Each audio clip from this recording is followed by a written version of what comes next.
اللہ تعالیٰ نے ہمیں جو اعلیٰ حضرت رضی اللہ تعالیٰ عنہ کی محبت عطا فرمائی ہے، یہ محبت ہمیشہ قائم رکھے، اور اعلیٰ حضرت رضی اللہ تعالیٰ عنہ کی محبت کا جام ہم نے جو پیا ہے، اس جام کا سرور اللہ تبارک و تعالیٰ مرتے دم تک قائم رکھے، بلکہ قبر میں اور حشر میں جب ہماری آنکھ کھلے تو اس وقت بھی اسی جام کا سرور ہمارے دل و دماغ میں موجود ہو۔ یہ اعلیٰ حضرت رضی اللہ تعالی عنہ کی کتاب ہے، اس میں کوئسچنز ہیں، سوالات ہیں، اور سوالات بھی بڑے بڑے علماء کے ہیں، علماء نے سوالات کیے ہیں اور ان سوالات کے اعلیٰ حضرت نے جوابات دیے ہیں۔ یہ سیئنگز آف اعلیٰ حضرت ہیں، اعلیٰ حضرت کے اقوال ہیں۔ ایک شخص نے پوچھا کہ حضور بیعت کے معنی کیا ہے؟ عام طور پر بعض آدمیوں کو بیعت ہونے کا شوق ہو جاتا ہے، اور ہماری سوسائٹی میں ایک عجیب بات ہے،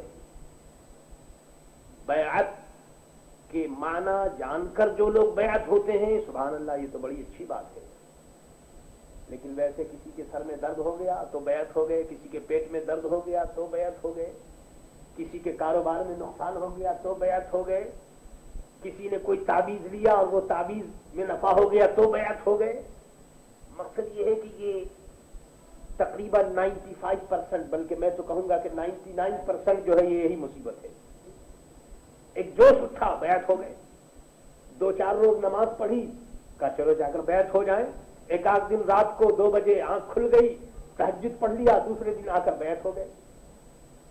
یہ سب میرے دوست تماشے کی بات ہے، ان چیزوں سے کوئی مقصد حاصل نہیں ہوتا۔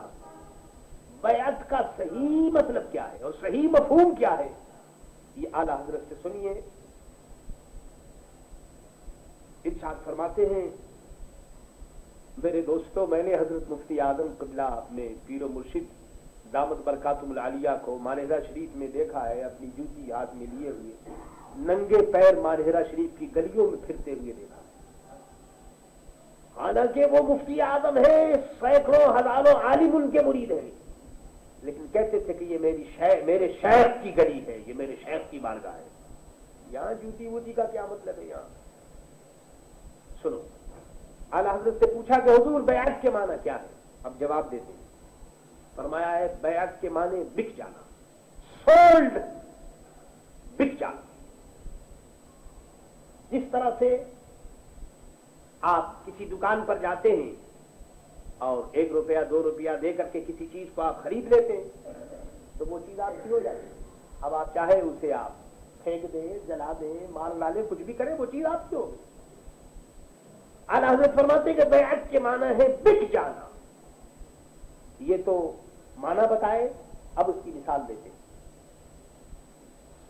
سبع سنابل شریف میں یہ ایک کتاب ہے جو حضرت میر عبد الواحد بلگرامی قدس سرہ العزیز نے لکھی ہے۔ فرماتے ہیں کہ ایک صاحب کو موت کی سزا کا حکم بادشاہ نے دیا، حکم ہو گیا کہ اس کو پھانسی پر چڑھا دیا جائے۔ جلاد نے تلوار کھینچی، ادھر جلاد نے تلوار کھینچی اور ادھر جس کو حکم ہوا تھا مارے جانے کا، وہ اپنے پیر کے مزار کی طرف منہ کر کے کھڑا ہو گیا۔ اندازہ کیجئے کہ ادھر تلوار جلاد اٹھائے ہوئے گردن کاٹنے کے لیے، اور وہ اپنے پیر کے مزار کی طرف، پیر زندہ نہیں تھے، مزار کی طرف رخ کر کے کھڑا ہو گیا۔ جلاد نے کہا کہ میاں تم بھی عجیب آدمی ہو، مر رہے ہو، منہ قبلے کی طرف کرو، یہ تم کدھر منہ کیے ہوئے ہو؟ قبلے کی طرف منہ کرو، مرو گے۔ سبحان اللہ۔ وہ مرید بھی ایسے ہی تھا کوئی، اس نے کہا میاں تو اپنا کام کر، تجھے کیا معلوم میں کدھر منہ کر رہا ہوں؟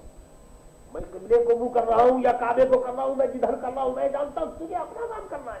تو تلوار سے میری گردن کاٹے گا، تو اپنا کام کر، میں اپنا کام کرتا ہوں، مجھے معلوم ہے میں کدھر منہ کر رہا ہوں۔ سبحان اللہ، سبحان اللہ۔ اس نے جواب دیا کہ میں نے اپنی قبلے کی طرف کو منہ کر دیا ہے۔ بات بھی یہی ہے میرے دوستو، اعلیٰ حضرت لکھتے ہیں کہ کعبہ قبلہ ہے جسم کا اور شیخ قبلہ ہے روح کا، اس کا نام ارادت ہے۔ اگر اس طرح سچی عقیدت کے ساتھ ایک دروازے کو آدمی پکڑ لے تو اس کو فیض ضرور آئے گا۔ ہم لوگوں کو جو کچھ ملا ہے تو کیا ہے؟ یہی تو ہے، بس رات دن ان کا نام لیتے ہیں تو پھر دیکھیے فیض ہوتا ہے یا نہیں ہوتا ہے۔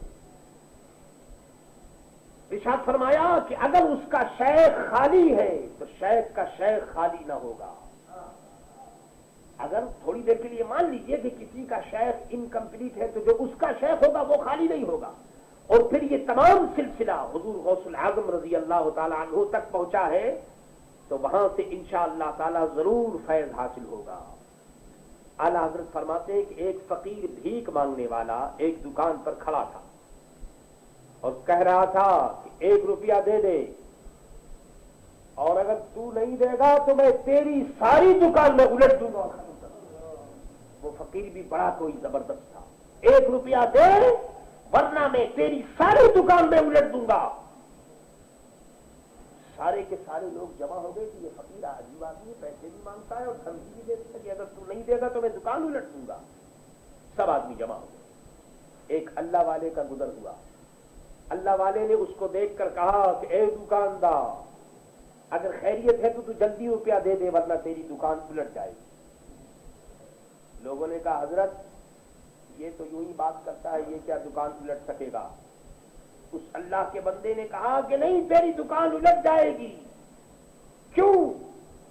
کہ یہ جو جس کے بھروسے کے اوپر یہ بول رہا ہے اصل میں اس کے پیچھے اس کے پیروں کا سلسلہ ہے، اور پیروں کی روحانیت اس کی طرف متوجہ ہے۔ اگر تو روپیہ نہیں دے گا تو یہ نہ الٹے، لیکن جو اس کے پیر ہے اس کی توجہ سے تیری دکان الٹ جائے گی۔ اللہ میرے دوستو، بات یہ ہے کہ اللہ والوں کا سایہ جب ہو تو اللہ والوں کی زبان کام کرتی ہے۔